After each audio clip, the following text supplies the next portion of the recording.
इस direct selling industry में काम कर रहा हूँ। जब मैं इस इंडस्ट्री में नहीं था तब मैं कहीं पे पानी के पाउच बेचने का काम करता था, न्यूज़पेपर डालने का काम करता था। बहुत ही पुअर बैकग्राउंड से मैं आता हूँ। मेरे पापा सब्जी की लारी लगाते थे और कभी हमने बड़े सपनों के बारे में या कभी बड़ी गाड़ी के बारे में हमने घर में बात, यानी सपनों की बात करना यानी अभिशाप।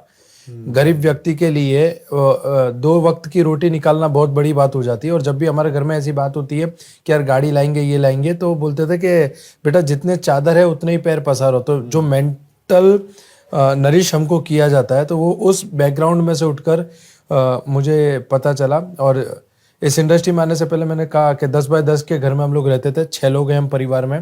2 भाई 2 बहन और मैं सबसे बड़ा हूँ। और पापा का एक्सीडेंट हुआ तो सारी की सारी जिम्मेदारी जो थी वो मेरे पे आ गई। पापा बेड रेस्ट पे आ गए थे।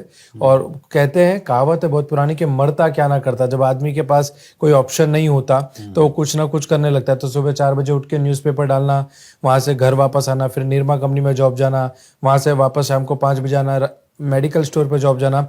यानी सुबह 4 बजे से लेकर रात को 11 बजे तक काम करने के बाद में मेरे पास 4,000-5,000 रुपया आता था। और आप यकीन मानिएगा सर, वो 4-5 हज़ार रुपया हमारे लिए 50,000 के बराबर था, बराबर।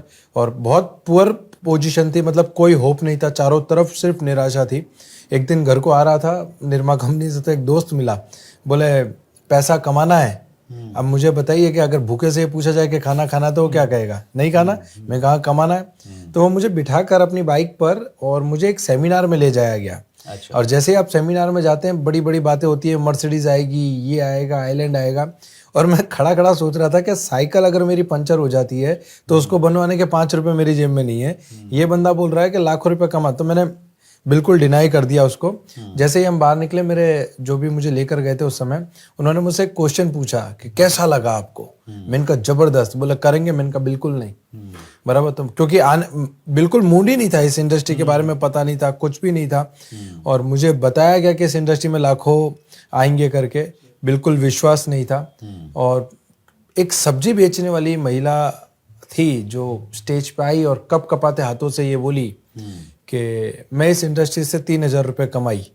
अच्छा। तो मुझे स्ट्राइक हुआ। जैसे आप डॉक्टर को डॉक्टर से रिलेट करते हो, इंजीनियर से रिलेट करता है, तो मुझे लगा कि अगर ये औरत 3,000 रुपये कमा सकती है विजय अग्रवाल, तो तू इसमें से पैसे कमा लेगा। और मेरे को जो लेकर गया, उन्होंने बोला तू लाखों कमाएगा।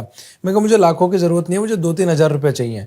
बोला नहीं तू लाखों कमाएगा। मैंने कहा नहीं 3,000 चाहिए। तो बहुत आर्ग्यूमेंट चली हमारे बीच में। फिर उसने मुझसे कहा कि तू लाखों कमाएगा। मैंने कहा तुझे भरोसा है मुझे लाख आएगा?